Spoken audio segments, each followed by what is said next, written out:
Hi hello నమస్తే వనక్కం ఆదాబ్ and welcome back to Bandari studios. ఎట్టున్నారు అందరూ? దేవుని దయవల్ల మీరు అందరూ బాగుండాలని కోరుకుంటున్నాము.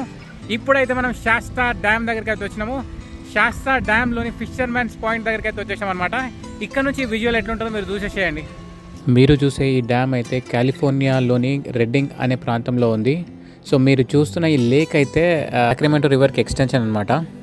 వర్షాకాలంలో వాటర్ ఫ్లో ఎక్కువ ఉంటుంది కాబట్టి ఆ ఫ్లోని ఆపడానికి డ్యామ్ అయితే కట్టేశారు అనమాట. సో ఆ డ్యామ్ ఇప్పుడు మనం చూసిస్తున్నాం. సో ఇది శాస్తా డ్యామ్ అనమాట. విజువల్ అయితే బాగుంది. పక్కన అయితే మొత్తం కట్టెలు గిట్టలు అన్నీ కొట్టుకొచ్చినాయి అనమాట డ్యామ్లో.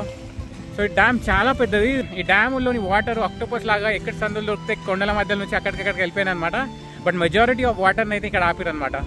దూరంగా చూస్తూ ఉంటే మనకి అక్కడైతే బ్రిడ్జ్ కనిపిస్తూ ఉంది కదా, డ్యామ్ పైన బ్రిడ్జ్. సో అక్కడ కూడా మనం పోదాము. అక్కడ పోయి అక్కడ నుంచి వ్యూ ఎట్లుందో చూద్దాము. సో మాత్రము ఫిషర్మెన్స్ పాయింట్ నుంచి డ్యామ్ యొక్క వ్యూ అనమాట. సూపర్గా ఉంది కదా. So damn is nice. Let's go. So మనం కూడా మెల్లగా నడుచుకుంటా ఆ బ్రిడ్జ్ దగ్గరికి అయితే వెళ్దాం. బ్రిడ్జ్కు అవతలి తరఫునేమో హైడ్రో ఎలక్ట్రిసిటీని తయారు చేస్తారు. ఇటు సైడ్ ఏమో డ్యామ్ ఉందన్నమాట. 2-3 గేట్లు ఉన్నాయి బ్రిడ్జ్కి.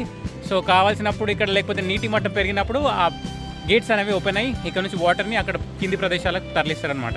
సో రండి వెళ్ళి చూద్దాము. అక్కడ బ్రిడ్జ్ పై నడుస్తూ పోదాము. అక్కడ నుంచి మన ఫీలింగ్ ఎట్లుంటుందో. గాలి మాత్రం మంచిగా వస్తుంది. డ్యామ్ మాత్రం బాగుంది. ఇక్కడ నుంచి నిలబడి చేపలు పట్టుకుంటారు. చేపలు పట్టుకునేటోళ్ళ ప్లేస్ అనమాట ఇది, ఫిషర్మెన్స్ పాయింట్. సో మనం ముందుకు వెళ్దాం. Come let's go and see how it look likes. Okay, ఇప్పుడు మీరు చూస్తుంది అయితే పిక్నిక్ ఏరియా. లొకేషన్ అయితే బాగుంది. పిల్లలతో వస్తే ఫ్యామిలీతో వస్తే రిలాక్స్ అవ్వచ్చు, తినవచ్చు, ఆడుకోవచ్చు అనమాట. సో మనమైతే శాస్త్రా డ్యామ్ దగ్గరికి అయితే వచ్చేసినాము. ఈ శాస్త్రా డ్యామ్ పై నుంచి వెళ్ళి ఈ ఓవర్ వ్యూ మీకోసం అనమాట. ఈ ఓవర్ వ్యూ చూసి ఎంజాయ్ చేసేసేయండి. వీడియో కనుక నచ్చితే లైక్ చేయండి, షేర్ చేయండి, అలాగే కామెంట్ చేసి కూడా మర్చిపోకండి.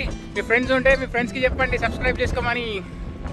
So let's do the over view of శాస్త్రా dam.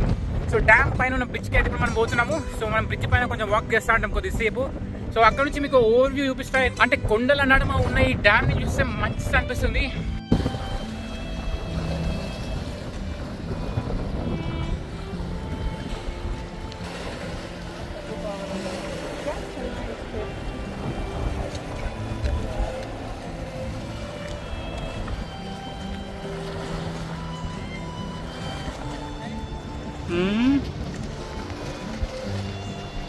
बोलो भाई. చూడండి లేక్ ఎంత బ్యూటిఫుల్ ఉంది. చల్ల గాలి వస్తుంది, గాలికి ఎంటకలని లేచిపోతున్నాయి. But this is beautiful lake. Actually దీనికి వేరే సైడ్ పోతే బోటింగ్ కూడా ఉంటుందని చెప్పారు.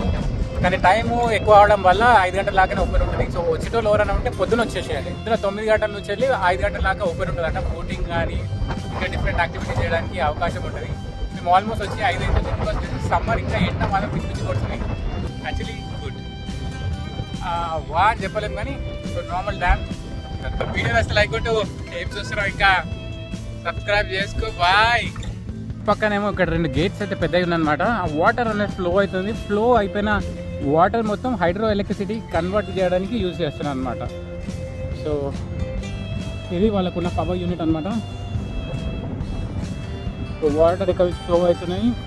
ఫ్లో అయిన వాటర్ని they using it for converting it to hydro electricity power. So ఇది శాస్త్రా డ్యామ్ అనమాట. జస్ట్ నీళ్ళ లెవెల్ పెరుగుతున్న కొద్దీ వాటర్ అనేవి ఇటు పక్క నుంచి వదిలేస్తున్నారు అనమాట.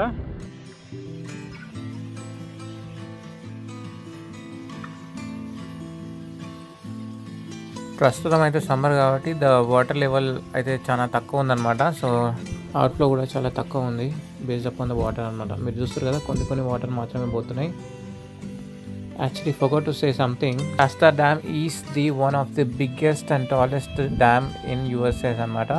So Shasta is the 8th tallest dam in the whole USA and it is the 4th largest and tallest dam in the California anamata.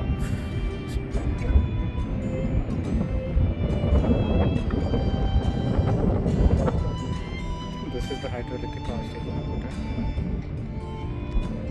So చూస్తారు కదా, ఆ నీరంతా అక్కడ వెళ్ళిపోతుంది అనమాట. సో చుట్టుపక్కల చూడండి ఎంత గ్రీనరీ ఉంది because of this water supply. చుట్టుపక్కల నీళ్ళ రిసోర్సెస్ ఎంత ఉంటే చుట్టుపక్కల ప్రాంతాలు అంతా పచ్చగా ఉంటాయని దానికి ఇదే నిదర్శనం అనమాట. So hydro electricity unit and then చుట్టుపక్కల ప్రదేశం మొత్తం పచ్చగా ఉంది. సో అట్లా కొన్ని పిక్చర్స్ తీసేసుకొని ఇంకా వెళ్ళిపోవడమే. A small question for all the viewers, మీరు ఎప్పుడైనా ఇట్లాంటి డ్యామ్లకి వెళ్ళారా? ఇండియాలో కానీ యూఎస్లో కానీ. ఒకవేళ వెళ్తే మీరు ఏ డ్యామ్కి వెళ్ళారో కింద కామెంట్ చేయండి. సో ఆ డ్యామ్ మీకు ఎలా అనిపించింది, ఎన్ని గేట్స్ ఉండేదానికి అని కూడా మీరు కామెంట్ చేయొచ్చు. ఇదండి లేక్ డ్యామ్ శాస్త్ర.